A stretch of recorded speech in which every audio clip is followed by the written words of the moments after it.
She bore invisible scars that society deemed unforgivable, marks of a past that whispered she was ruined, unsuitable, forever tainted. When Miss Sarah Langley warned the Duke of Blackwood in a trembling whisper that he would regret choosing her, she expected him to withdraw his offer like every other gentleman before him. Instead, Henry Blackwood smiled with the quiet confidence of a man who had never bowed to society's cruel judgments, confessing that his only regret was waiting so long to find her. What began as a marriage of mutual convenience would become the most defiant love story of the century, proving that true love doesn't fear imperfections, but transforms them into something beautiful, and that sometimes the most wounded hearts create the strongest bonds when they dare to trust again. The morning light filtering through the grimy windows of Mrs. Pemberton's Select Academy for Young Ladies cast long shadows across the empty classroom where Sarah Langley sat alone, mending yet another torn seam in her only decent dress. At 23, she was far too old to be at a finishing school, but her position as an unpaid assistant teacher provided her with shelter, meals, and a respectable facade that hid the truth of her circumstances. Sarah's fingers worked automatically as she stitched, her mind wandering to the letter that had arrived 3 days ago. A letter that had changed everything and nothing all at once. The Duke of Blackwood, a man she had never met, was requesting her hand in marriage. Not out of love, certainly not out of desire, but out of necessity. The arrangement had been proposed by her distant cousin, Lord Ashworth, who served as one of the Duke's closest advisers. His Grace needed a wife to satisfy the terms of his inheritance and to silence the gossips who questioned why a man of 35 remained unmarried. Sarah needed security, protection, and most importantly, a name that would shield her from the whispers that had followed her for the past 5 years. Miss Langley, the tentative voice of young Emma Fairfax, interrupted her thoughts. The girl stood in the doorway, her blue eyes wide with curiosity. Mrs. Pemberton wishes to see you in her office immediately. Sarah set down her sewing with hands that trembled only slightly. She had been expecting this summons ever since the Duke's letter had arrived. Mrs. Pemberton would want to discuss the arrangement to ensure that Sarah understood the delicate nature of her situation and the importance of maintaining discretion. The headmistress's office was a study in faded gentility, with worn Persian rugs and furniture that had seen better days. Mrs. Pemberton herself was a woman of middle years, whose sharp eyes missed nothing and whose tongue could cut like a blade when necessary. "Sit down, Sarah," she said without preamble, gesturing to the chair across from her desk. "I trust you understand the significance of the Duke's offer?" "I do, ma'am," Sarah replied quietly, folding her hands in her lap to hide their trembling. "Good. Then you also understand that this is likely to be your only opportunity for a respectable marriage. The Duke is aware of your circumstances, and he has chosen to overlook them in favor of your other qualities. You would be wise not to give him cause to reconsider." The words stung, though Sarah had heard variations of them countless times over the years. Her circumstances, such a delicate way to refer to the scandal that had destroyed her reputation and left her with no choice but to accept charity from distant relatives. "I understand, Mrs. Pemberton. I have no intention of disappointing His Grace." "See that you don't." The older woman's expression softened slightly. "Despite everything, Sarah, you are an intelligent and capable young woman. The Duke could do far worse, and well, you deserve a chance at happiness, even if it comes in an unconventional form." It was perhaps the kindest thing Mrs. Pemberton had ever said to her, and Sarah felt tears prick her eyes. "Thank you, ma'am. The Duke will call on you tomorrow afternoon. I suggest you wear your blue dress. It's the most flattering of your limited wardrobe. And Sarah," Mrs. Pemberton's voice took on a warning tone, "remember that honesty, while admirable, is not always wise. Some truths are better left unspoken." Sarah nodded, understanding the implication. The Duke might know of her scandal in general terms, but there were details, painful, humiliating details, that no one knew except herself and the man who had destroyed her innocence and her reputation in one terrible night 5 years ago. That evening, Sarah stood before the small mirror in her cramped attic room, studying her reflection with critical eyes. She was not beautiful in the conventional sense. Her brown hair was too plain, her green eyes too serious, her figure too thin from years of irregular meals. But there was something arresting about her face, a quiet dignity that spoke of inner strength forged in the fires of adversity. The blue dress Mrs. Pemberton had recommended was her finest garment, though it had been altered and re-altered so many times that the original style was barely recognizable. Still, it brought out the color of her eyes and gave her pale complexion a hint of warmth. Tomorrow, she would meet the man who was willing to marry her despite her tainted past. The Duke of Blackwood. She knew little about him beyond his reputation for being a serious, scholarly man who preferred his books to society's entertainments. He was said to be handsome in a stern way, wealthy beyond imagination, and completely uninterested in the romantic entanglements that occupied so much of the ton's attention. Perfect, in other words, for a woman who had learned not to hope for love. Sarah slept poorly that night, her dreams filled with memories she had spent 5 years trying to forget. She woke with the familiar weight of shame pressing down on her chest, the knowledge that she was damaged goods being offered to a man who deserved better. The Duke arrived precisely at 2 o'clock, announced by the sound of an impressive carriage drawing up before the modest school. Sarah watched from her window as a tall figure emerged from the vehicle, his movements controlled and purposeful. Even from a distance, she could see the quality of his clothing, the unmistakable bearing of a man accustomed to command. "Miss Langley, Mrs." Pemberton called from below. "His Grace is here." Sarah took a deep breath, smoothed her skirts one final time, and made her way downstairs to meet her fate. The Duke of Blackwood was waiting in Mrs. Pemberton's private parlour, standing with his back to the door as he examined a painting on the far wall. When he turned at her entrance, Sarah felt her breath catch in her throat. He was indeed handsome, but not in the pretty, fashionable way of so many young men of the ton. His was a mature, masculine beauty, strong jaw, intelligent dark eyes, thick black hair that showed no signs of premature grey despite his 35 years. There was something compelling about his face, a sense of depth and character that spoke of a man who had lived and thought and suffered. "Miss Langley," he said, offering her a bow that was perfectly correct without being overly formal. "I am honored to make your acquaintance." "Your Grace," Sarah replied, sinking into her best curtsy. "The honor is mine." Mrs. Pemberton made her excuses and withdrew, leaving them alone in the small parlour. The Duke gestured for Sarah to sit, then took the chair across from her, his dark eyes studying her face with an intensity that made her want to look away. "I trust Lord Ashworth has explained the nature of my proposal?" he asked without preamble. "He has, Your Grace. A marriage of convenience to satisfy the terms of your inheritance and provide me with security and protection." "Indeed. I want you to understand from the outset that I have no romantic expectations of this union. I require a wife in name only, someone who can fulfill the social obligations of a duchess while allowing me to continue my work without interference." His bluntness was somehow reassuring. At least there would be no pretense between them, no false promises of affection that could only lead to disappointment. "I understand completely, Your Grace. I ask only for kindness and respect. I have no illusions about the nature of this arrangement." Something flickered in his dark eyes, surprise, perhaps, or approval. "You are refreshingly direct, Miss Langley. I appreciate honesty above all other virtues." The irony of his words was not lost on Sarah.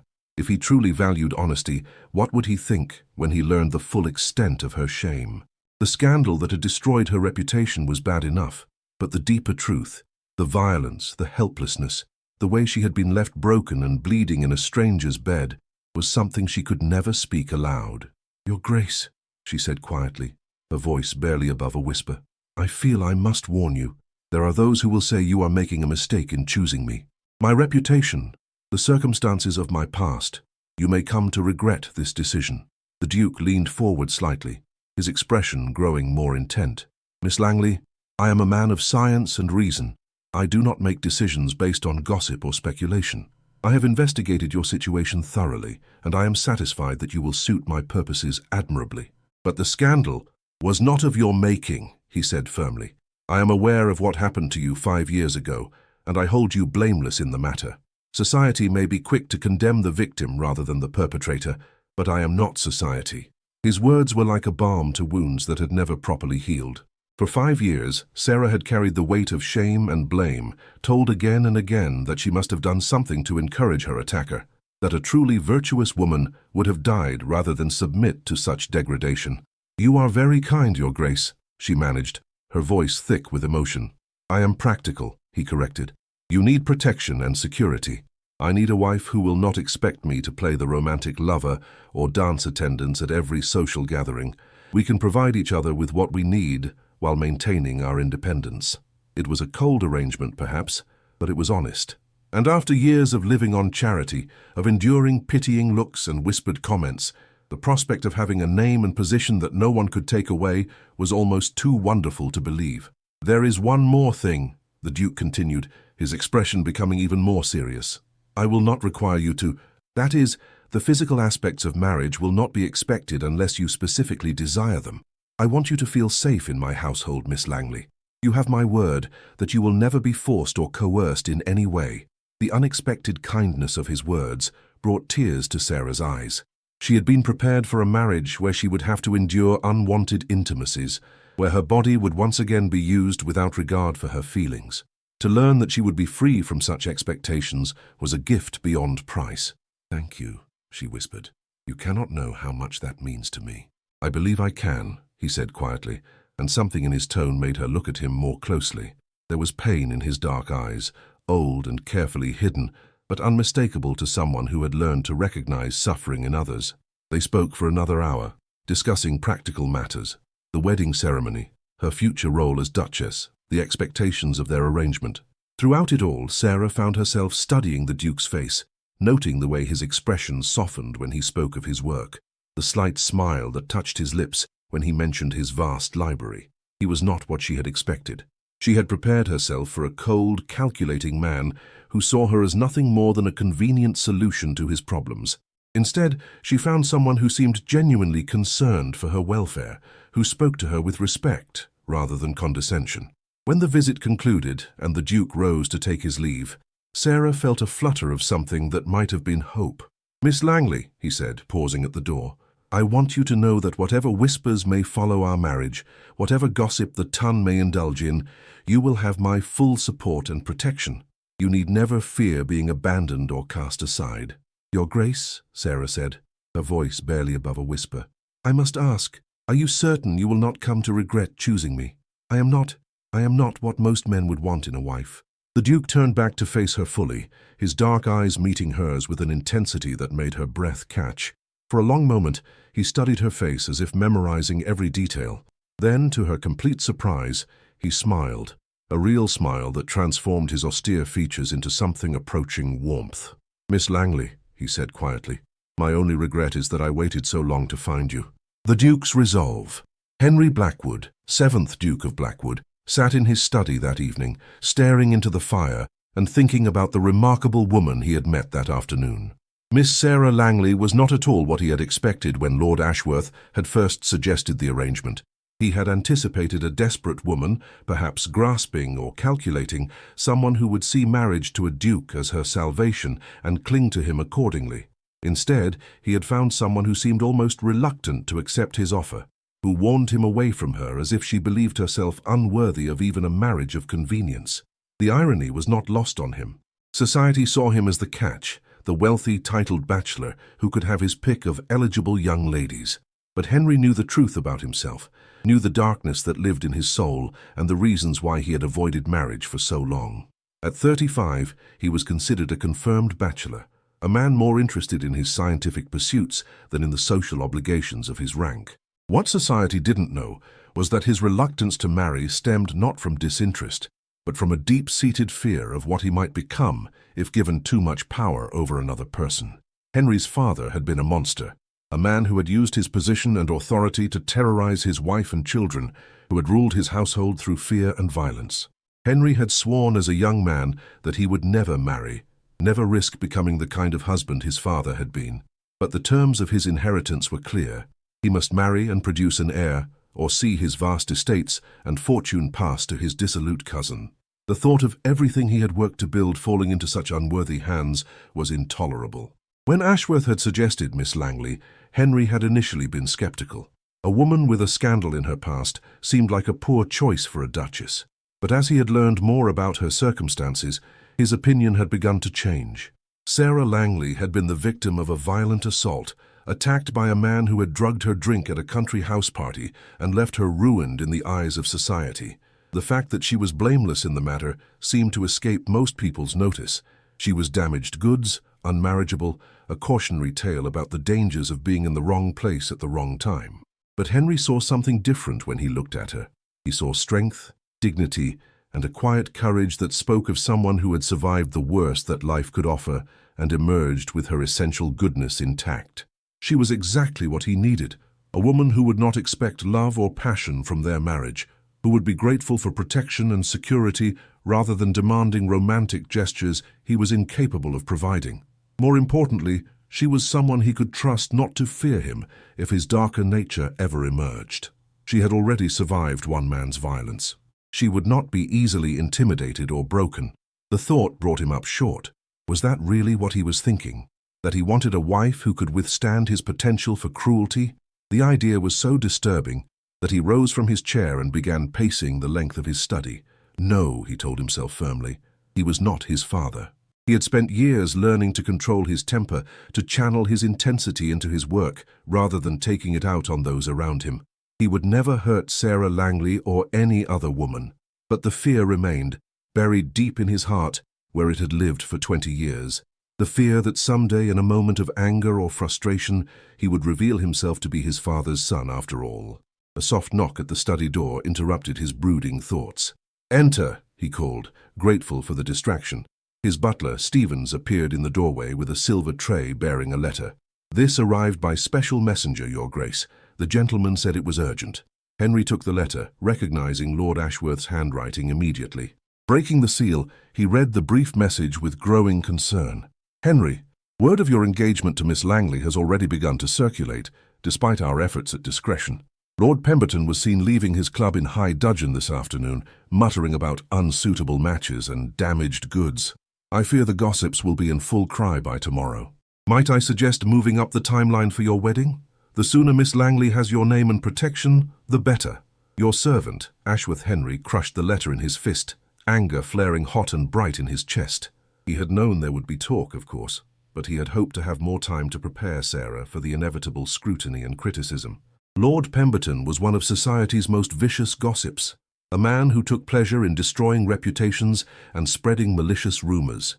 If he had already gotten wind of the engagement, it would be all over London within days.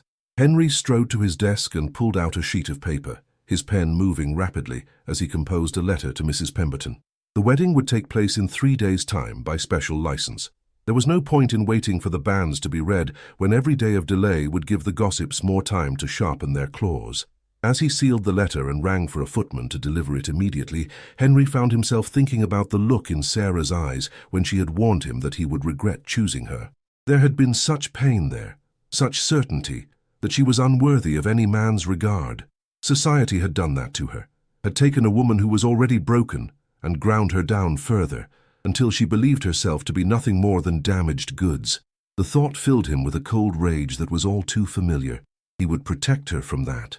Whatever else their marriage might lack, he would ensure that Sarah Langley never again had to endure the cruelty of small minds and smaller hearts.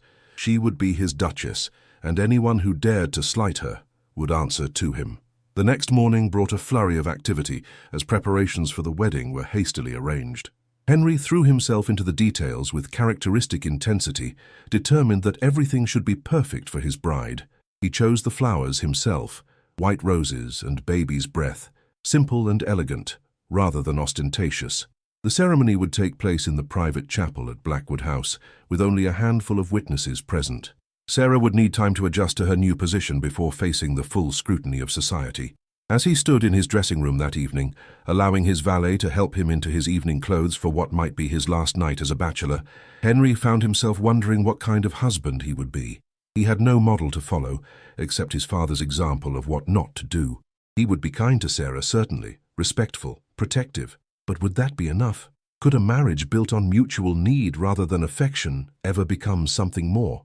The question haunted him as he made his way to his study for a final evening of solitude. Tomorrow his life would change irrevocably. Tomorrow he would take responsibility for another person's happiness and well-being. The thought was both terrifying and strangely exhilarating. The wedding of necessity. Sarah stood before the mirror in the small chamber Mrs. Pemberton had provided for her preparations, hardly recognizing the woman staring back at her. The wedding dress had been a gift from the Duke, an exquisite creation of ivory silk and Belgian lace that must have cost more than she had seen in her entire life. "You look beautiful, my dear," Mrs. Pemberton said softly. adjusting the delicate veil that crowned Sarah's carefully arranged hair. "His Grace has excellent taste. Beautiful." Sarah almost laughed at the word. She felt like an actress playing a part, dressed in borrowed finery for a role she was wholly unsuited to perform. In a few hours, she would be the Duchess of Blackwood, one of the highest-ranking women in England. The transformation seemed impossible, surreal. "Are you ready?" Mrs. Pemberton asked gently. Sarah nodded, not trusting her voice. She was as ready as she would ever be for this strange new chapter of her life. The carriage ride to Blackwood House passed in a blur of London streets and nervous anticipation. Sarah had never seen the Duke's residence, and when it came into view, she felt her breath catch in her throat. It was magnificent, a palatial mansion of honey-colored stone with elegant columns and perfectly manicured gardens. This would be her home now, this palace that seemed to belong in a fairy tale rather than reality. The Duke was waiting for her in the entrance hall, resplendent in formal black evening wear that emphasized his tall, powerful frame. When he saw her descending from the carriage, something flickered in his dark eyes. Surprise, perhaps, or approval. "Miss Langley," he said, offering her his arm. "You look lovely." "Thank you, Your Grace," she replied, her voice barely above a whisper. The private chapel was small but exquisite, with stained glass windows that cast jeweled light across the altar. Only a handful of people were present: Lord Ashworth, Mrs. Pemberton, the Duke's secretary, and a few senior members of his household staff. As Sarah walked down the short aisle on the Duke's arm, she found herself thinking about all the young girls who dreamed of their wedding day, who imagined themselves as radiant brides surrounded by family and friends, marrying for love. This was nothing like those dreams, and yet there was something oddly comforting about the simplicity of it all. The ceremony itself was brief and formal. Sarah spoke her vows in a clear, steady voice, promising to love, honor, and obey a man she barely knew. The Duke's responses were equally composed, his deep voice carrying easily through the small space. When the vicar pronounced them husband and wife, and the Duke leaned down to kiss her, Sarah felt a jolt of electricity at the contact.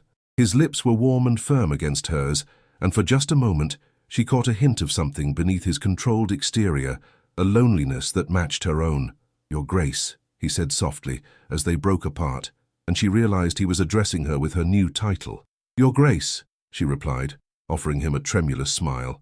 The wedding breakfast was held in the Duke's private dining room, an elegant space decorated in shades of blue and gold. The food was magnificent: delicate pastries, fresh fruit, champagne that sparkled like liquid diamonds, but Sarah found she had little appetite. Everything felt surreal, as if she were watching someone else's life unfold before her eyes. The Duke was an attentive host, ensuring her glass was never empty and making polite conversation about the house and its history. But Sarah could sense the distance he was maintaining, the careful wall he had erected between them. She was his wife now, but she was still a stranger. After the meal concluded and the few guests had departed, the Duke turned to her with the same formal politeness he had shown throughout the day. "I thought you might like to see your apartments," he said. "Mrs. Hartwell, my housekeeper, can show you around the house properly tomorrow, but for now—" "Of course," Sarah replied, though the thought of being alone in this vast mansion was daunting. The Duchess's apartments were located in the east wing of the house, a suite of rooms that were more luxurious than anything Sarah had ever imagined. The sitting room was decorated in soft greens and golds, with silk hangings and furniture that looked as if it had never been used. The bedroom was dominated by a four-poster bed hung with emerald silk curtains, and there was a dressing room that was larger than her entire attic chamber at the school. "These rooms have been prepared specifically for you," the Duke said, his tone carefully neutral. "I wanted you to have your own space, your own sanctuary." Sarah walked slowly through the rooms, running her fingers over the beautiful furniture, the silk hangings, the delicate porcelain ornaments. Everything was perfect, elegant, expensive, and completely foreign to her. "It's beautiful," she said, because she sensed he was waiting for some response. "Thank you. Your personal maid will be Lucy. She's young but well-trained. If you need anything else, anything at all, you have only to ask Mrs. Hartwell or Stevens, my butler." "What about you?" The question slipped out before Sarah could stop it, and she felt her cheeks burn with embarrassment. "I mean, if I have questions about my duties as your wife, or need guidance about social obligations—" "Of course," the Duke said, though she noticed he didn't quite meet her eyes. "We can arrange regular meetings to discuss such matters. Perhaps once a week." "Once a week." Sarah tried not to let her disappointment show. She had known this would not be a conventional marriage, but the reality of it, the loneliness of it, was more difficult than she had anticipated. "I should let you rest," the Duke continued, moving toward the door that connected their apartments. "It's been a long day for both of us." "Your Grace," Sarah called softly as he reached for the door handle. He turned back to her, his expression carefully neutral. "Thank you. For the dress, for the ceremony, for giving me a home and a name. I know this wasn't what you wanted, but I'm grateful." Something shifted in his dark eyes, a flicker of emotion that was gone too quickly for her to identify. "Good night, Sarah," he said quietly. "Welcome to Blackwood House." After he left, Sarah stood alone in her magnificent new rooms and tried not to cry.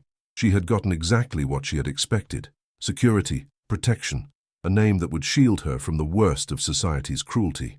She had no right to want more, no right to feel disappointed that her husband treated her like a polite stranger. But as she prepared for bed in her beautiful new nightgown, as she slipped between silk sheets that were softer than anything she had ever imagined, Sarah couldn't help but think about that brief moment when the Duke had kissed her, the hint of warmth and loneliness she had sensed beneath his controlled exterior. Perhaps in time they might become friends if nothing else. Perhaps this marriage of convenience might evolve into something resembling companionship. It wasn't love, but it was something to hope for. And after 5 years of having very little to hope for, even that small possibility felt like a gift. As sleep finally claimed her in her grand new bed, Sarah dreamed of dark eyes and gentle hands, of a man who might someday learn to see her as more than just a convenient solution to his problems. It was a foolish dream, perhaps, but it was hers, and for the first time in years, she was free to dream whatever she chose. Tomorrow would bring new challenges, new adjustments to this strange new life. But tonight, she was the Duchess of Blackwood, and despite everything, that felt like a kind of miracle. The slow awakening. The first weeks of marriage passed in a careful dance of politeness and distance. Sarah settled into her role as Duchess with a grace that surprised even herself, learning the intricate protocols that governed her new position and managing the household staff with quiet efficiency.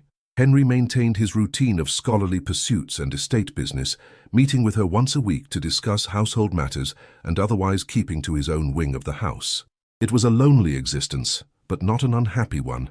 For the first time in years, Sarah had security, beautiful clothes to wear, and enough food to satisfy her hunger. The servants treated her with respect, and Mrs. Hartwell had become something approaching a friend, teaching her the finer points of managing a great household. But it was the library that truly captured Sarah's heart. Blackwood House boasted one of the finest private libraries in England, with thousands of volumes covering every conceivable subject. Henry had given her free access to the collection, and Sarah spent her mornings there, reading voraciously and making notes in the margins of books on subjects that had always fascinated her. It was during one of these morning reading sessions that Henry first discovered her there. Sarah was curled up in one of the large leather chairs near the window, completely absorbed in a treatise on botanical classification, when she became aware of someone watching her. Looking up, she saw her husband standing in the doorway, his dark eyes fixed on her with an expression she couldn't quite read. "Good morning," she said, starting to rise. "I'm sorry, I didn't realize you needed the library. I'll just—" "Please, don't let me disturb you," Henry said quickly, stepping into the room. "I was merely surprised to find someone else here so early. What are you reading?" Sarah held up the book, feeling suddenly self-conscious. "Linnaeus's work on plant classification. I've always been interested in botany, but I've never had access to such comprehensive texts before." Henry moved closer, his expression showing genuine interest. "Ah, Systema Naturae, a foundational work, though some of his classifications have been refined since publication. Are you familiar with Duchess's more recent work on natural plant families?" "I've heard of it, but I haven't been able to find a copy," Sarah admitted. "I have the complete set," Henry said, moving to one of the shelves and retrieving a leather-bound volume. "You're welcome to borrow it. Duchess's approach is quite revolutionary. He focuses on the overall structure of the plant, rather than just the reproductive organs." As he handed her the book, their fingers brushed briefly, and Sarah felt a small shock of awareness at the contact. Henry seemed to feel it too, for he pulled his hand back quickly, a slight flush coloring his cheeks. "Thank you," Sarah said softly. "I appreciate your generosity in sharing your collection." "Knowledge is meant to be shared," Henry replied, then seemed surprised by his own words. "That is, I'm pleased to find someone who appreciates scholarly pursuits." Their conversations in the library became a regular occurrence after that. Every few days, Henry would appear while Sarah was reading, and they would discuss whatever text had captured her attention. These talks gradually expanded beyond academic subjects to include observations about the estate, current events, and even occasional debates about philosophy and politics. Sarah began to look forward to these encounters with an eagerness that worried her. Henry was brilliant and well-educated, with a dry wit that emerged when he forgot to maintain his careful emotional distance. She found herself studying his face during their conversations, noting the way his eyes lit up when he discussed something that interested him, the rare smile that transformed his austere features into something approaching warmth. She was falling in love with her husband, and she knew it was a dangerous thing to do. The realization came to her one evening as she sat in her sitting room, thinking about something amusing Henry had said that morning about the absurdities of parliamentary procedure. She had been smiling at the memory when the truth hit her with startling clarity. Somewhere in the midst of their careful friendship, her feelings had deepened into something far more perilous. It was foolish, she told herself. Henry had made it clear that this marriage was one of convenience only, that he had no romantic expectations or desires. He was kind to her, yes, and he seemed to enjoy her company, but that was a far cry from love. She would only cause herself pain by hoping for something he could never give. But knowing the danger didn't make her feelings any less real, and as the weeks passed, Sarah found it increasingly difficult to maintain her emotional equilibrium. Every smile from Henry, every moment of shared laughter, every accidental brush of their hands as they reached for the same book sent her heart racing in a way that was both wonderful and agonizing. The crisis came on a rainy afternoon in early autumn. Sarah had been reading in the library when she came across a passage that reminded her of something Henry had mentioned days earlier. Without thinking, she went looking for him to share the connection she had discovered. She found him in his study, seated behind his massive oak desk with papers scattered around him. But he wasn't working. Instead, he was staring out the window with an expression of such profound sadness that it took her breath away. "Henry," she said softly, forgetting in her concern to use his proper title. He turned at the sound of her voice, and for a moment his carefully maintained mask slipped completely. She saw pain there, old and deep, and a loneliness that matched her own. "Sarah," he said, his voice rough with emotion. "I didn't hear you come in." "I'm sorry to disturb you," she said, stepping into the room. "I wanted to share something I'd found in my reading, but if this is a bad time—" "No, please," Henry said, gesturing to the chair across from his desk. "I welcome the distraction." Sarah sat down, studying his face with concern. "Is everything all right? You seem troubled." Henry was quiet for a long moment, his dark eyes fixed on his hands. When he spoke, his voice was barely above a whisper. "Today marks the anniversary of my father's death," he said. 10 years ago today, he finally drank himself into the grave. The pain in his voice was so raw that Sarah felt tears prick her eyes. "I'm sorry," she said softly. "That must be a difficult day for you." "You would think it would be a relief," Henry said with bitter humor. "He was not a good man, my father. He was cruel, violent, a tyrant who ruled his household through fear. When he died, I thought I would feel nothing but gratitude. But grief is complicated," Sarah said gently.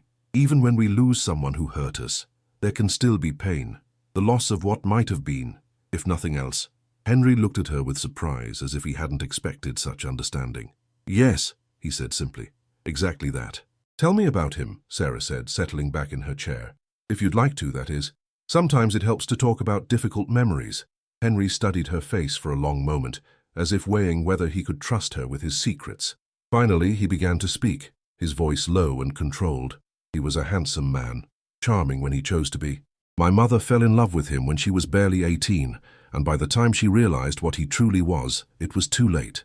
He controlled every aspect of her life, criticized everything she did, made her feel worthless and stupid." Sarah's heart clenched with sympathy. She knew something about feeling worthless, about the way cruel words could burrow into your soul and take root there. "What happened to her?" she asked quietly. "She died when I was 15, Henry said. "Officially, it was a fever, but I think she simply lost the will to live. She had been broken down so completely that there was nothing left of the woman she had once been." "I'm so sorry," Sarah whispered, her voice thick with emotion. "I swore that day that I would never become like him," Henry continued, his hands clenching into fists on the desk. I would never use my position or my strength to hurt someone weaker than myself, but sometimes I wonder, sometimes I fear that the capacity for cruelty is in my blood, waiting to emerge. The vulnerability in his confession took Sarah's breath away. Here was the real reason for his emotional distance, the fear that drove him to keep everyone at arm's length. "Henry," she said softly, rising from her chair and moving around the desk to stand beside him. "You are nothing like your father. Nothing at all." "How can you be so certain?" he asked, looking up at her with eyes that were dark with pain. "Because," Sarah said, reaching out to place her hand gently over his, "a truly cruel man would never worry about becoming cruel. The very fact that you fear it proves that you have a good heart." Henry stared down at their joined hands, his expression unreadable. "You don't know what I'm capable of," he said quietly. "What I might do if pushed too far." "Then show me," Sarah said, her voice barely above a whisper. "Show me this terrible darkness you're so afraid of." Henry's head snapped up, his dark eyes blazing with an intensity that should have frightened her. "You don't know what you're asking," he said, his voice rough with emotion. "I know exactly what I'm asking," Sarah replied, her hand tightening over his. "I'm asking you to trust me, to stop hiding behind this wall you've built and let me see who you really are." For a moment, the air between them crackled with tension. Then, to Sarah's complete surprise, Henry began to laugh, not with humor, but with a kind of desperate relief. "You remarkable woman," he said, shaking his head in amazement. "You warn me that I'll regret choosing you, when the truth is that you're the bravest person I've ever met." "I'm not brave," Sarah protested. "I'm terrified most of the time." "Courage isn't the absence of fear," Henry said, turning his hand to capture hers properly. "It's acting in spite of fear. And you, my dear Duchess, are the most courageous woman I know." The endearment, spoken so naturally, made Sarah's heart skip a beat. "Henry," she began, not sure what she wanted to say, but knowing she needed to say something. But before she could find the words, Henry rose from his chair, still holding her hand, and drew her closer to him. "Sarah," he said, his voice rough with emotion, "I need you to know that this marriage, our arrangement, it's become something I never expected." Sarah's heart began to race, though she wasn't sure if it was with hope or fear. "What do you mean?" "I mean that somewhere in these past weeks, you've become more than just a convenient wife to me," Henry said, his free hand coming up to cup her cheek with surprising tenderness. "You've become essential." The word sent a thrill through Sarah's entire being, but she forced herself to remain cautious. "Essential how?" she whispered. "I look forward to our conversations," Henry said, his thumb tracing the line of her cheekbone. "I find myself thinking about you when we're apart, wondering what you're reading, what insights you've discovered, whether you're happy. The thought of losing you, of having to go back to the emptiness I lived with before, it's unbearable." "Henry," Sarah breathed, hardly daring to believe what she was hearing. "I know I have no right to ask for more than what we agreed upon," he continued. "I know I told you not to expect romantic feelings from this marriage, but I find myself hoping, that is, I wonder if perhaps—" "Yes," Sarah prompted gently when he seemed to struggle for words. "I wonder if perhaps we might try to build something real between us," Henry finished in a rush. "Not the marriage of convenience we started with, but something genuine, something that honors both our fears while creating a future we can share." Sarah felt her heart soar even as tears spilled down her cheeks. "I would like that very much," she whispered, "more than I can possibly express." Henry's smile, when it came, was like sunrise breaking through storm clouds. "Then perhaps," he said, drawing her into his arms, "we might start again. Hello, I'm Henry Blackwood, and I'm very pleased to make your acquaintance." Sarah laughed through her tears, melting into his embrace. "Hello, I'm Sarah Langley. Blackwood now, I suppose. And the pleasure is entirely mine. Would you do me the honor of allowing me to court you properly?" Henry asked, his voice warm with affection and just a hint of nervous uncertainty. "I know we're already married, but I'd like to win your heart the way I should have from the beginning." "You already have my heart," Sarah said softly, then blushed at her own boldness. "You've had it for weeks now, though I was afraid to admit it even to myself." Henry's response was to kiss her, not with the perfunctory politeness of their wedding day, but with a passion and tenderness that took her breath away. When they finally broke apart, both were breathing hard, and Sarah felt as if the world had shifted on its axis. "I love you," Henry said, resting his forehead against hers. "I didn't think I was capable of love, but you've awakened something in me that I thought was dead forever." "I love you too," Sarah replied, her voice trembling with emotion. "I have for so long, but I was afraid to hope that you might someday feel the same." As they held each other in the fading afternoon light, both marveling at the unexpected turn their lives had taken, Sarah thought about the whispered warning she had given him on their wedding day. She had been so certain that he would regret choosing her, that her damaged past would eventually drive him away. Instead, it seemed that two wounded souls had found in each other exactly what they needed to heal. What had begun as a marriage of necessity had somehow transformed into something beautiful and real, a love that was all the more precious for being unexpected. The woman who had believed herself unworthy of love had found a man who saw her true worth, and the Duke who had feared his own capacity for cruelty had discovered that love could transform even the darkest heart. The healing touch. The weeks following their declaration of love were like a second courtship, infinitely sweeter than any traditional romance could have been. Henry wooed Sarah with all the attention and devotion he had denied her during their early marriage, bringing her rare books from his collection, reading poetry aloud to her in the evenings, and taking long walks through the estate as they talked about everything and nothing. The change in Henry was remarkable. The distant, controlled man Sarah had married was replaced by someone warmer, more open, more alive. He laughed more readily, smiled more often, and seemed to take genuine pleasure in the simple activities they shared. "You've brought him back to life," Mrs. Hartwell observed one morning as she and Sarah planned the day's meals. "I haven't seen His Grace this happy since, well, ever, to be honest. You've worked a miracle, Your Grace." Sarah blushed at the praise, but she couldn't deny the truth of it. Henry was a different man than he had been even a month ago, and she took quiet pride in knowing that her love had played a part in his transformation. The physical aspect of their marriage evolved naturally from their emotional connection. One evening in late autumn, as they sat together in Sarah's sitting room reading by the fire, Henry looked up from his book to find her watching him with an expression of such tender affection that it took his breath away. "What are you thinking about?" he asked, setting aside his volume and moving to sit beside her on the sofa. "You," Sarah replied honestly. "How much I love you. How grateful I am that fate brought us together, even in such an unlikely way." Henry cupped her face in his hands, his dark eyes serious.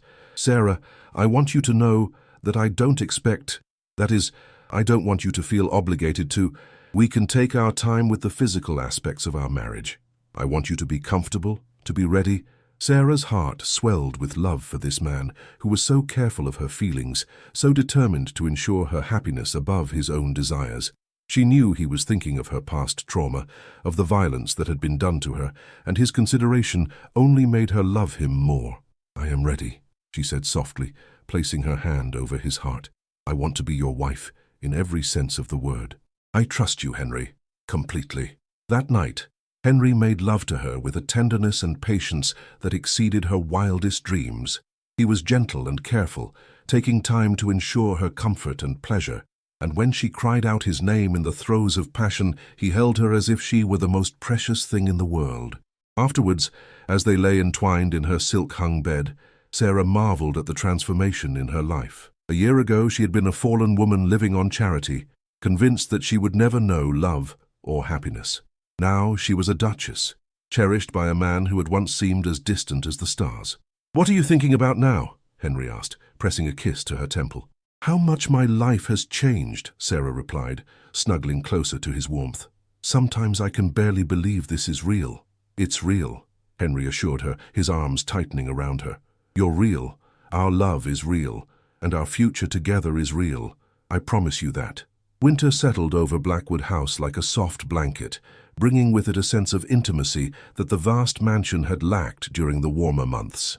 With the estate work reduced and social obligations minimal, Henry and Sarah spent long hours together, talking, reading, and simply enjoying each other's company. It was during one of these quiet evenings that Sarah finally found the courage to share the full truth of her past with Henry. They were sitting before the fire in his study, she curled against his side while he read aloud from a volume of Shakespeare's sonnets, when she suddenly spoke. "Henry," she said quietly, interrupting his reading, "there's something I need to tell you about what happened to me 5 years ago. Something I've never told anyone." Henry set down the book immediately, his full attention focused on her. "You don't have to tell me anything you're not ready to share," he said gently. "I want to," Sarah said, though her voice trembled slightly. I need you to know the whole truth, not just the version that society whispers about. Henry waited patiently while she gathered her courage, his hand stroking her hair in a soothing rhythm. The man who attacked me, Sarah began, her voice barely above a whisper, was Lord Pemberton's son, Charles. I was staying at their country house for a weekend party, chaperoned by my aunt. Charles had been paying me attention all weekend, and I was flattered. He was handsome, charming, everything a young girl dreams of. Henry's jaw tightened, but he said nothing, allowing her to continue at her own pace. On the last night of the party, he invited me to walk in the gardens after dinner. I thought it was romantic, innocent. But he had put something in my wine at dinner. Laudanum, I think. I began to feel strange, dizzy, and he offered to help me back to the house. Sarah's voice broke, and Henry gathered her closer, his arms providing a safe harbor for her painful memories. Instead of taking me to my room, he took me to his. I was barely conscious, unable to fight him off or call for help. When I woke the next morning, he was gone, and I was ruined. My God, Henry breathed, his voice thick with rage and compassion. Sarah, I'm so sorry. That bastard should have been hanged for what he did to you. It gets worse, Sarah said, tears streaming down her cheeks. When I tried to tell my aunt what had happened, she didn't believe me. She said I must have encouraged him, that I had brought shame on the family. Charles spread the story that I had seduced him, that I was a wanton who had thrown herself at him. Society chose to believe his version rather than mine. Henry was quiet for a long moment, his body tense with fury. When he spoke, his voice was deadly calm. Where is Charles Pemberton now? Dead, Sarah said simply. He died in a duel 2 years ago, fighting over some other woman's honor. Ironic, isn't it? Justice, Henry said grimly, though it came too late for you. The worst part, Sarah continued, wasn't the attack itself, terrible as it was. It was the aftermath, the way everyone looked at me, the whispers, the assumption that I must have done something to deserve it. I began to believe them, to think that maybe I really was damaged, unworthy of love or respect. You are neither damaged nor unworthy, Henry said fiercely, tilting her chin up so she had to meet his eyes. You are a survivor, Sarah. You endured something horrible and came through it with your essential goodness intact. That takes incredible strength. I don't feel strong, Sarah whispered. Strength isn't about feeling powerful, Henry replied. It's about continuing to live, to hope, to love, even after the worst has happened to you. You've done all of that and more. They held each other in the firelight, both understanding that something fundamental had shifted between them. Sarah had shared her deepest shame and found only love and acceptance in return. Henry had heard the worst that could be said about his wife and found his devotion only strengthened. Thank you, Sarah whispered against his chest, for listening, for believing me, for not thinking less of me. Thank you, Henry replied, for trusting me with your truth, for showing me what real courage looks like. Spring arrived early that year, bringing with it a renewed sense of hope and possibility. The gardens at Blackwood House burst into bloom, and Sarah threw herself into their care with an enthusiasm that delighted Henry. Together they planned new plantings and improvements, their shared love of growing things becoming another bond between them. I've been thinking, Henry said one morning as they walked through the rose garden, admiring the new buds that promised a spectacular display in a few weeks. Perhaps it's time we entertained again. We could host a small dinner party, invite a few carefully chosen friends. I'd like to show you off properly. Sarah felt a flutter of nervousness at the suggestion. Are you certain? I mean, the gossips will have a field day. My reputation, my past. Your past is exactly that. Past, Henry said firmly, stopping to take her hands in his. You are my Duchess now, and anyone who can't see your worth isn't worthy of our hospitality. The dinner party was planned for late spring, when the gardens would be at their peak and the weather perfect for entertaining. Sarah threw herself into the preparations with characteristic thoroughness, working with Mrs. Hartwell to plan menus and arrange flowers from their own gardens. You're going to be magnificent, Henry assured her the night before their guests were due to arrive. I have complete faith in you. What if they don't accept me? Sarah asked, voicing the fear that had been plaguing her for weeks. What if they think you've married beneath yourself? Then they'll be wrong, Henry replied simply. And if they can't see what I see in you, that's their loss, not ours. The guests began arriving the next evening. A carefully selected group of Henry's closest friends and their wives, all people known for their intelligence and discretion rather than their adherence to society's more vicious prejudices. Sarah greeted each arrival with gracious warmth, her natural dignity and genuine interest in others quickly winning over even the most skeptical visitors. "She's delightful," Lady Morrison whispered to her husband as they watched Sarah charm a group of guests with her thoughtful observations about recent scientific discoveries. "Not at all what we expected." "What did you expect?" Lord Morrison asked with amusement. "I don't know," his wife admitted. "Someone more calculating, I suppose. Someone who had obviously married Henry for his title and fortune, but she clearly adores him, and he's absolutely besotted with her." It was true. Henry rarely left Sarah's side during the evening, his pride in her evident to everyone present. He watched her with an expression of such love and admiration that even the most cynical observers were forced to acknowledge the genuine nature of their affection. The highlight of the evening came when Lady Ashworth, the wife of Henry's closest friend, approached Sarah during a lull in the conversation. "Your Grace," she said warmly, "I wanted to thank you for the wonderful evening. It's been far too long since we've seen Henry so happy. You've clearly been very good for him." "He's been good for me as well," Sarah replied sincerely. "I'm the fortunate one in this marriage."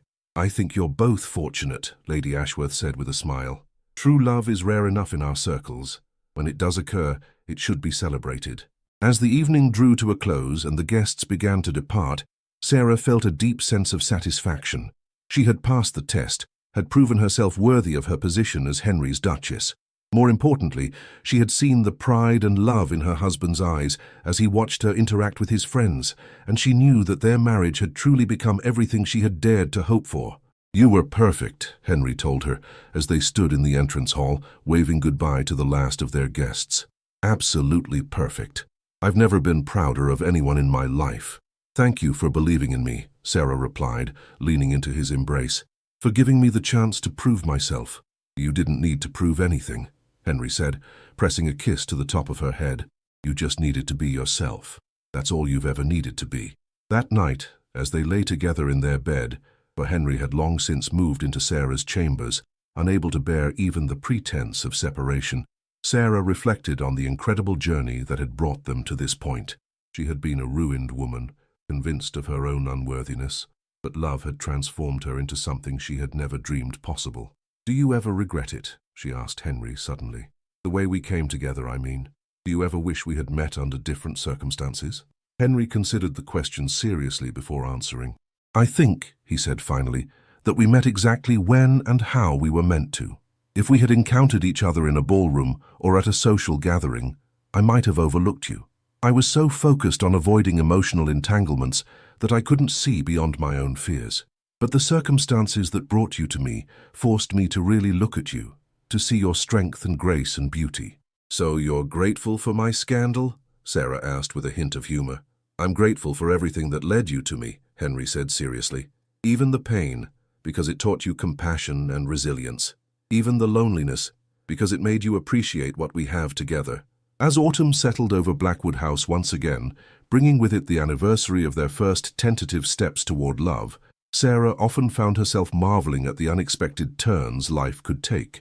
She had warned Henry that he would regret choosing her, certain that her damaged past would eventually drive him away. Instead, she had found a man who saw her scars not as flaws, but as evidence of her strength, who loved her not despite her past, but because of the woman it had shaped her to become.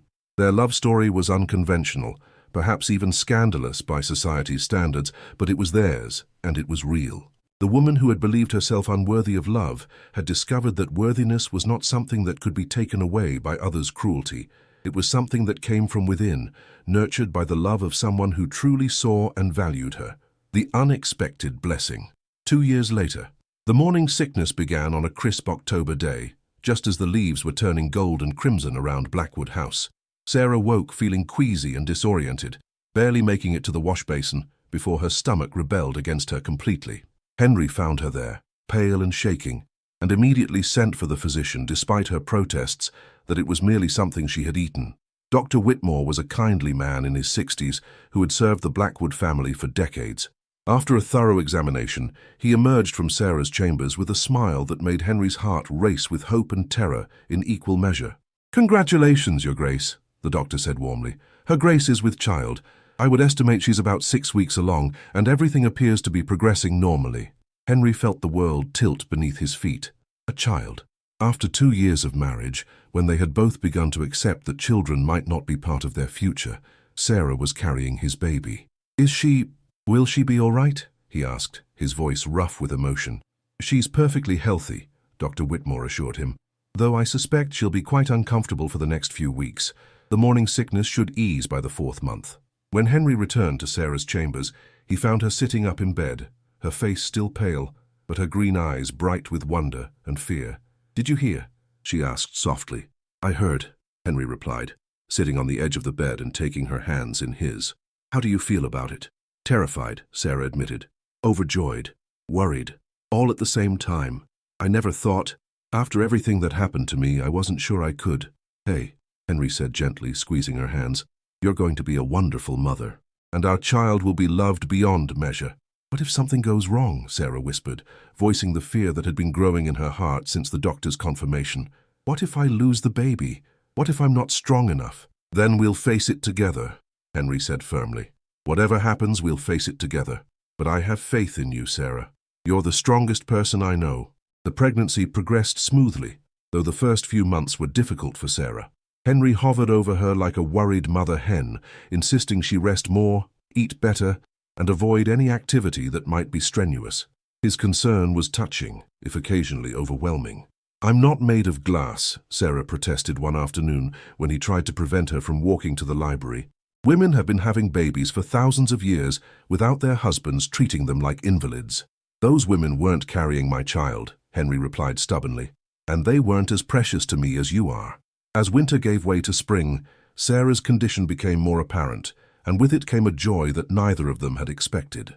Henry would spend hours talking to her growing belly, reading aloud from his favorite books and sharing his hopes and dreams for their child.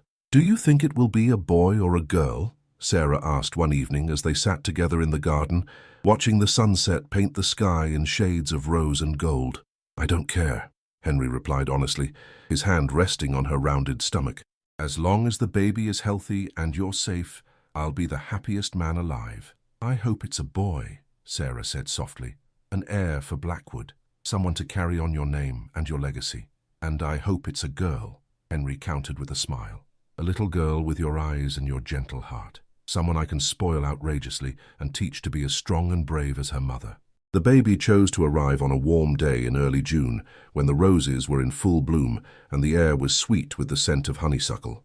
Sarah's labor was long but not difficult, and Henry paced the halls of Blackwood House like a caged lion, driving the servants to distraction with his worry. When the midwife finally emerged with news, Henry was sitting on the stairs with his head in his hands, exhausted from hours of listening to Sarah's cries. "Your Grace," the woman said with a broad smile, "you have a son. A beautiful, healthy son, and Her Grace is doing wonderfully." Henry's legs nearly gave out beneath him as relief flooded through his system. A son, an heir, and Sarah was safe. He found her in their bed, pale but radiant, holding a tiny bundle wrapped in soft white blankets. When she looked up and saw him, her smile was brighter than the sun. "Come and meet your son," she said softly. Henry approached the bed on unsteady legs, his heart pounding as he got his first look at the child they had created together. The baby was perfect, tiny and red-faced, with a shock of dark hair and the most serious expression Henry had ever seen on such a small face. "He's beautiful," Henry whispered, reaching out to touch one miniature hand with a trembling finger. "He's absolutely perfect." "What shall we call him?" Sarah asked, shifting the baby so Henry could see him better. "James," Henry said without hesitation. "After your father, James Henry Blackwood." Sarah's eyes filled with tears at the thoughtful gesture. Her father had died when she was young, but she had cherished his memory throughout all the difficult years that followed. "James," she repeated softly, testing the name. "I like that. Hello, little James. Welcome to the world." The baby chose that moment to open his eyes, revealing irises of the deepest blue that would eventually darken to match his father's. He stared up at his parents with the solemn gravity of an old soul, as if he understood the significance of the moment. "He's going to be brilliant," Henry said with absolute certainty. "Look at those eyes. He's already thinking, already taking in everything around him. He's going to be loved, Sarah said simply. That's all that really matters. The christening took place 6 weeks later, in the same chapel where Henry and Sarah had been married. The guest list was small but distinguished, including Lord and Lady Ashworth, who had become close friends, and several other couples who had accepted Sarah completely into their circle. As Henry held his son during the ceremony, feeling the weight of the tiny body in his arms and the magnitude of the responsibility he had undertaken, he thought about the journey that had brought them to this moment. 2.5 years ago, he had married a woman he barely knew, expecting nothing more than a convenient arrangement that would satisfy his legal obligations. Instead, he had found love, happiness, and now a family that filled his heart to overflowing. "What are you thinking about?" Sarah asked that evening as they stood together in the nursery, watching their son sleep in his beautifully carved cradle. "How wrong I was," Henry replied, slipping his arm around her waist. "When you warned me that I would regret choosing you, I thought you were being overly dramatic. I couldn't imagine regretting a practical arrangement that solved both our problems." "And now?" Sarah prompted, leaning into his warmth. "Now I know that my only regret is that I waited so long to find you," Henry said, echoing the words he had spoken on their wedding day. "You've given me everything I never knew I wanted. Love, happiness, a family, a reason to look forward to tomorrow." "We've given each other everything," Sarah corrected gently. "You saved me, Henry. You took a broken woman and showed her that she was worthy of love and respect. You gave me a home, a name, a purpose." "You saved yourself," Henry replied firmly. "I just provided the safe harbor where you could heal and grow into the remarkable woman you were always meant to be." As they stood together in the soft glow of the nursery lamp, watching their son sleep peacefully, both Henry and Sarah reflected on the unexpected blessings that had grown from the most unlikely beginnings.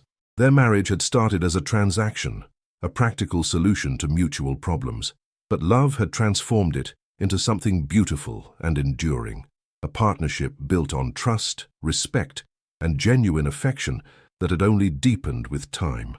The woman who had believed herself damaged and unworthy had become a beloved wife and devoted mother. The man who had feared his own capacity for cruelty had discovered that love could transform even the most guarded heart. And their son, the unexpected blessing who had completed their family, would grow up knowing that he was wanted, cherished, and surrounded by a love that had conquered every obstacle placed in its path. The triumph of love. 5 years later, the sound of a child's laughter echoed through the gardens of Blackwood House as 5-year-old James chased butterflies among the roses, his dark hair gleaming in the afternoon sun and his blue eyes bright with mischief. Sarah watched from her seat on the garden bench, her hand resting on her slightly rounded belly where their second child grew, due to arrive before Christmas. "There you are," came Henry's warm voice as he approached across the lawn, still dressed in his riding clothes after a morning spent visiting tenants. At 40, he was more handsome than ever, his dark hair showing distinguished touches of silver at the temples and his eyes bright with contentment. "Papa!" James shrieked with delight, abandoning his butterfly hunt to run into his father's arms. Henry swept him up with practiced ease, spinning him around until he giggled with joy. "Have you been good for Mama today?" Henry asked, settling his son on his hip. "Very good," James declared solemnly. "I helped with the roses, and I read 3 whole pages from my book, and I didn't pull any flowers." "What a perfect gentleman you are," Henry said, pressing a kiss to his son's dark curls before turning his attention to his wife. "How are you feeling?" he asked, settling beside Sarah on the bench and leaning over to kiss her gently. "Wonderful," Sarah replied, her hand moving to cover his, where it rested on her stomach. "The baby was very active this morning. I think he or she is going to be as energetic as James." "God help us all," Henry said with mock horror, earning a laugh from both his wife and son. As the afternoon wore on, and James eventually tired himself out with play, the family made their way back to the house for tea. The routine was comfortable and familiar, James chattering about his day, while Henry and Sarah exchanged the small intimacies of a couple who had learned to communicate with glances and touches as much as words. "I had a letter from Lord Ashworth today," Henry mentioned as they settled in the drawing room. "He's been appointed to a committee investigating working conditions in the factories. He's asked if I'd be interested in joining the effort." "You should do it," Sarah said immediately. "You've always been passionate about workers' rights, and you have the influence to make a real difference." "It would mean spending more time in London," Henry warned, "attending meetings, lobbying members of Parliament. I don't want to leave you alone, especially with the baby coming." "I won't be alone," Sarah reminded him with a smile. "I'll have James and Mrs. Hartwell and all the staff. Besides, this is important work. You can't let fear for my safety prevent you from doing what you know is right." Henry studied her face, seeing the quiet strength that had first drawn him to her, and the wisdom that had only deepened with time. "Have I ever told you how proud I am to be your husband?" he asked softly. "Only every day," Sarah replied, her eyes sparkling with love and humor, "but I never tire of hearing it." That evening, after James had been tucked into bed with his favorite story, and the house had settled into peaceful quiet, Henry and Sarah sat together in their private sitting room, sharing the comfortable silence of a couple who had learned to find joy in simple moments. "Do you ever think about that first day?" Sarah asked, curled against Henry's side as they watched the fire dance in the grate. "When I warned you that you would regret choosing me." "I think about it often," Henry admitted, his arms tightening around her. "I was so arrogant, so certain that I could control every aspect of our arrangement. I had no idea that you would turn my entire world upside down." "For the better, I hope," Sarah said with a smile. "Immeasurably for the better," Henry confirmed. "You didn't just give me love, Sarah. You gave me hope, purpose, a reason to be better than I thought I could be. You showed me that the past doesn't have to define the future, that two broken people can heal each other if they're brave enough to try." "We weren't broken," Sarah said thoughtfully. "We were just unfinished. We needed each other to become whole. And now," Henry asked, pressing a kiss to the top of her head. "Now we're exactly where we're supposed to be," Sarah replied with certainty. "Together, with our family, building something beautiful from the most unlikely beginning." As they sat together in the firelight, both reflected on the extraordinary journey that had brought them to this moment. Their love story had begun with whispered warnings and resigned acceptance, two people convinced that they were settling for less than they deserved. Instead, they had discovered that sometimes the most beautiful love stories begin not with passion or romance, but with two wounded souls recognizing something essential in each other, the potential for healing, for growth, for a happiness that neither had dared to imagine. The woman who had believed herself unworthy of love had become the center of a man's universe, while the Duke, who had feared his own capacity for cruelty, had learned that love could transform even the most guarded heart. Their son slept peacefully upstairs, secure in the knowledge that he was wanted and cherished, while their second child grew beneath Sarah's heart, already surrounded by the love that had conquered every obstacle in its path. And in the gardens of Blackwood House, the roses bloomed in magnificent profusion, tended with the same care and devotion that Henry and Sarah had brought to their marriage, proof that with patience, nurturing, and unwavering faith, even the most unlikely seeds could grow into something extraordinary. The Duke had been right about one thing. His only regret was that he had waited so long to find the woman who would complete his life in ways he had never dreamed possible. And Sarah, who had once whispered her certainty that he would regret choosing her, now knew with absolute conviction that some choices, the brave ones, the ones that require us to look beyond surface appearances to the truth beneath, are never regrets. They are simply the beginning of everything beautiful that follows. From whispered warnings to whispered promises of forever, this is the love story that proves true worth comes from within, not from society's cruel judgments. If you believe that love can heal the deepest wounds and that every soul deserves to be cherished for who they truly are, like this incredible journey of redemption. Don't forget to subscribe for more breathtaking historical romances that celebrate the triumph of love over prejudice. Share in the comments. Which moment touched your heart most? When Henry first saw past Sarah's scars, or when she found the courage to trust again? Let's celebrate love stories that prove fairy tales can bloom from the darkest soil.